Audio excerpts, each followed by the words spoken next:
I was just at home waiting. I had a couple of teams I was calling and was interested in me, and everybody's camp was kind of full the way I was in Cleveland, and then they traded me the day before training camp started to Boston. And, Boston with Danny Ainge called me and told me the situation. He said probably best for me, to let me out my contract and not even come to Boston and just be a free agent. And, we agreed on that. I'm a professional, so if I had to go there, I would have gone. But, I knew, they was kind of locked up in their position. So I was just at home waiting and constantly working out. Me and my dad was going 3 times a day.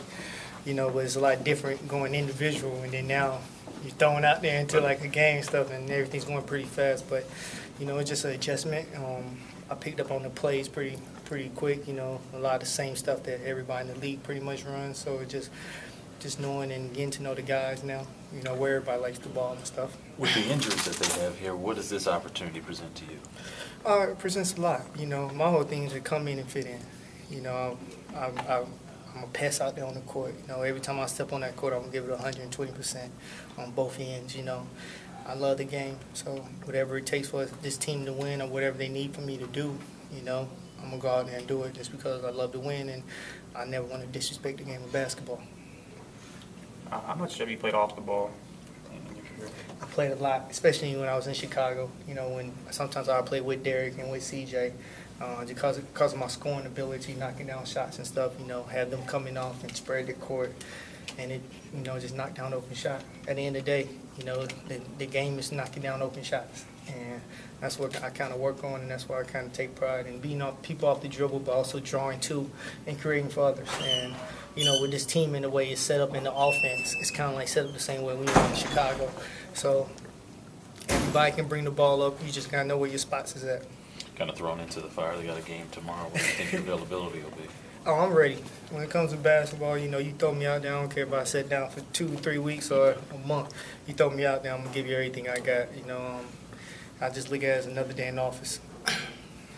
You were obviously in a rebuilding situation last year with Utah, and your three-point shooting took a little bit of a dip from previous seasons in Chicago and Toronto. So what would be your sort of diagnosis onto your shot and getting it back on track? Well, I never thought my shot was out track. That was a totally different offense than what I've been in the last couple of years. It was more of a point guard offense in Toronto and Chicago.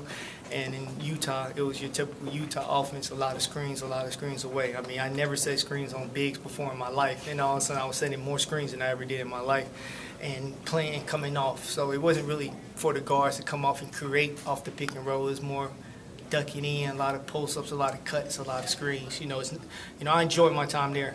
It was a learning experience for me. I was put in something that I'd never been put in before, which is a young team, a rebuilding team. So, it was all about, I played like the first 32 games, started the first 12, and then they, kind of pulled me to the side, said, look, we're not, we're just going to let the young guys, we want you to be a mentor, we want you to help Trey and Alec and the rest of the point guards become an ultimate pro.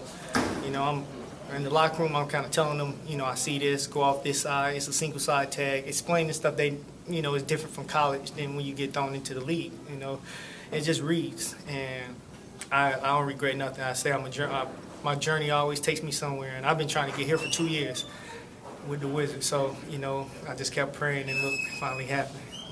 My wife went to Howard. I was born here. My dad went to Maryland.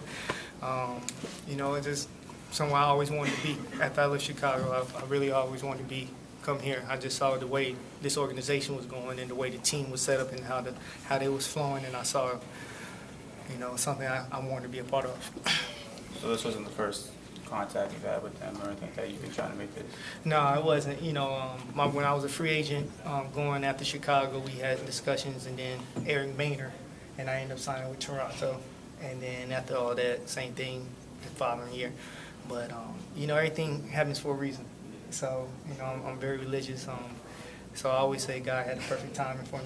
And I can just now come in here, and now I can't wait for everybody to get healthy, because as soon as everybody's healthy, we're going to be even a better team. And, this guy, I'm part of it. Who on this team or coaching staff are you most familiar with from your travels thus far in the NBA? Pretty much everybody. Me and Coach Rogers was together in the D-League. He was my assistant coach in the D-League. And, I know John Wall, know Nene. I remember Nene when he first came from Brazil. He was in Cleveland working out with me when I was in college. So, I always say basketball is like a fraternity. it's a brotherhood. You know, you're always gonna run into somebody. So now just being on the team, I know Drew Gooden from being in Chicago and Milwaukee. You know, one of his best friends is Joakim Noah. So it's just everybody's connected somehow. And you know, when you come in, you pretty much know. This is my 8th year in the league, so you pretty much know everybody. And you just never played with them. So now it's different. Now it's kind of like, okay, I know what John Wall like to do, get to the bucket. He also creates for others. So just make sure I'm in the open spot up, knock that shot down. Same thing, even Nene likes the ball on this side. He doesn't like it on that block. You know, it just, Deron Blair likes that floater. You know, now you start picking up and you want to make sure I can get, as a point guard, make sure I put the ball in the right place for them to be more effective. So when you do that and just limit turnovers, you know, the key to the game is limit turnovers and make more shots.